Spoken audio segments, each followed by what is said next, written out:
Shalom, salam sejahtera untuk kita semua. Kita bersyukur untuk berkat Tuhan. Hari ini kita boleh berada pada pertemuan yang ke-50 dalam rangkaian 100 hari berdoa. Kita percaya bahwa atas tuntunan Tuhan, kita boleh ada sampai pada saat ini. Dan saudara-saudara, kembali sebelum kita membawa doa-doa kita kepada Tuhan, kita akan mendengarkan firman Tuhan. Namun sebelumnya, mari kita berdoa. Bapa di sorga, kami bersyukur oleh karena saat ini adalah merupakan pertemuan yang ke-50 dalam rangkaian 100 hari berdoa. Puji Tuhan untuk anugerah-Mu, puji Tuhan untuk perlindungan-Mu bagi kami. Dan saat ini Bapa, sebelum kami membawa doa-doa kami rindu untuk mendengarkan firman-Mu.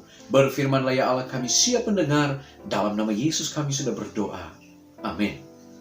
Pembahasan kita pada saat ini adalah transformed by God's love, atau diubah oleh kasih Allah.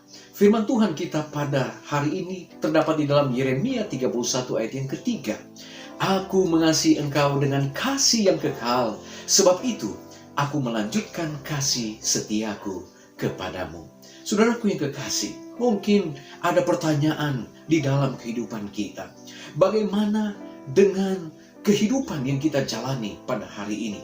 Sudahkah kita memberikan izin kepada Allah untuk menggunakan kita di dalam mencari tuaian atau mereka yang sementara rindu untuk mencari kebenaran?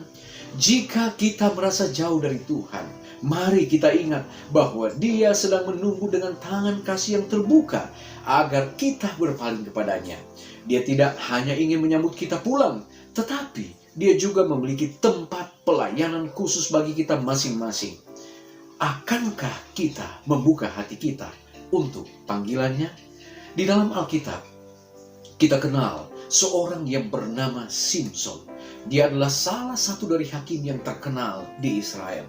Saudaraku yang kekasih, Simson, dia sangat terkenal oleh karena kekuatan fisiknya yang luar biasa, di mana kekuatannya ini terletak pada rambutnya dan merupakan pemberian Tuhan yang luar biasa dalam kehidupannya. Namun saudara-saudara, sangat disayangkan, di dalam perjalanan kehidupannya, Simson lebih banyak menggunakan kekuatan fisiknya untuk kepentingan pribadi daripada untuk membela kepentingan Tuhan. Ia memakai kekuatan pribadi untuk membalas dendam kepada orang-orang Filistin. Gantinya menggenapi panggilan Tuhan untuk membebaskan bangsa Israel dari kuasa orang-orang Filistin. Nah, saudaraku yang kasih, lebih jauh lagi saat Simson dia dipicu dengan hawa nafsu yang ada pada dirinya terhadap wanita. Sehingga kita tahu ceritanya.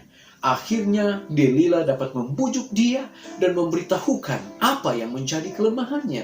Sehingga dalam cerita Simson, dia akhirnya ditangkap, dicungkil kedua matanya, bahkan dia dimasukkan dalam penjara.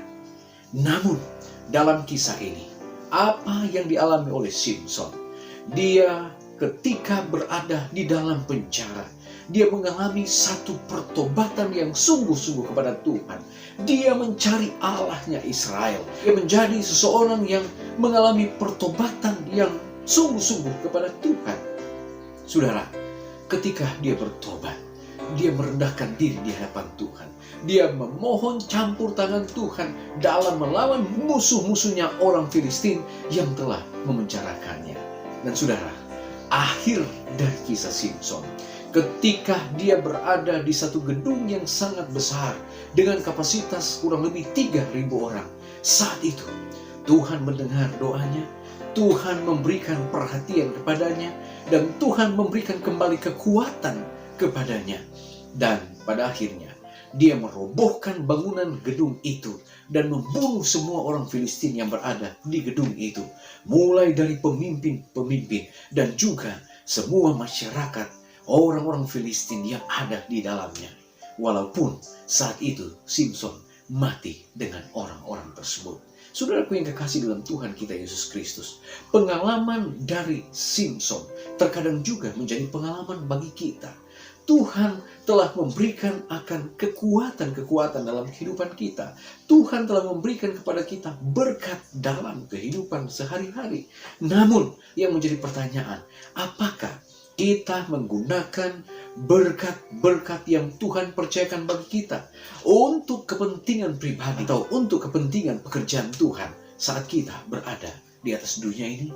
Saudara-saudara, berapa kali kita jauh dari Tuhan? Berapa kali kita melakukan kejahatan?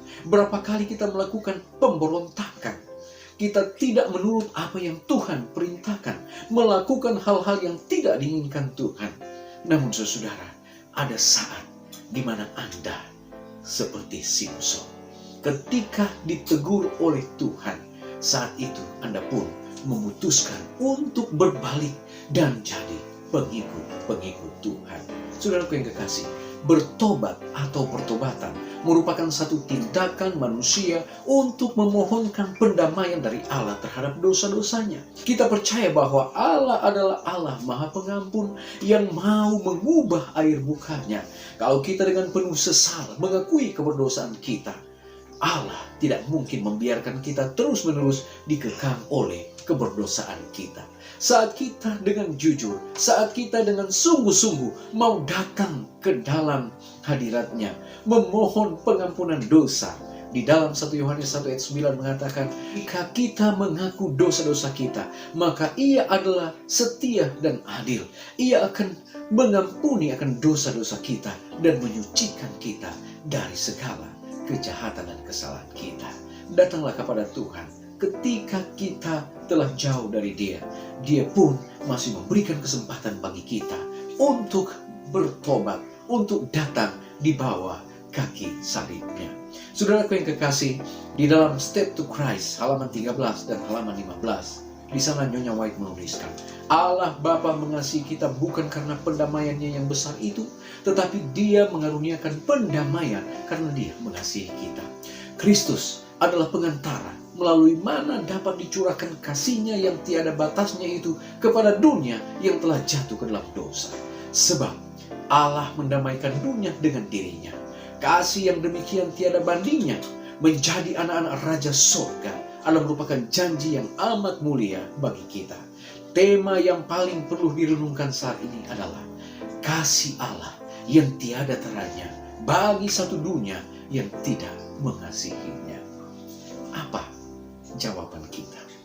Ketika kita berada di dalam keberdosaan kita, Dia masih merindukan kita untuk berbalik, bertobat, dan kembali ke dalam belayan kasih-Nya.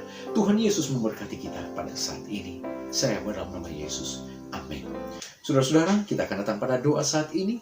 Kita akan berdoa untuk pokok-pokok doa. Yang pertama, kita berdoa untuk hati yang rela digunakan Tuhan kapan saja dan di mana saja Dia memanggil.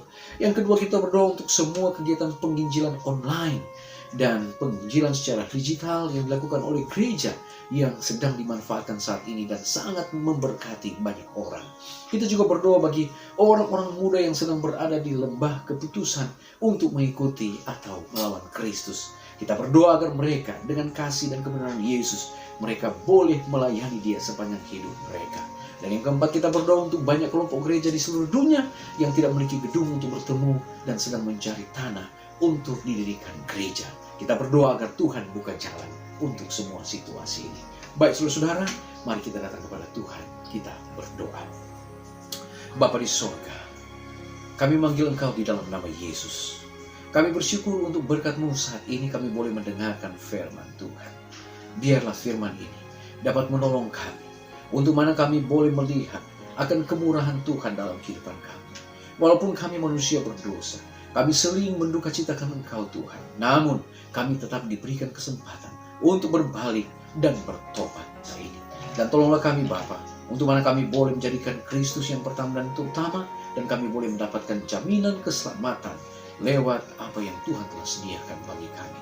Bapa di surga, pada saat ini kami berdoa untuk pokok-pokok doa.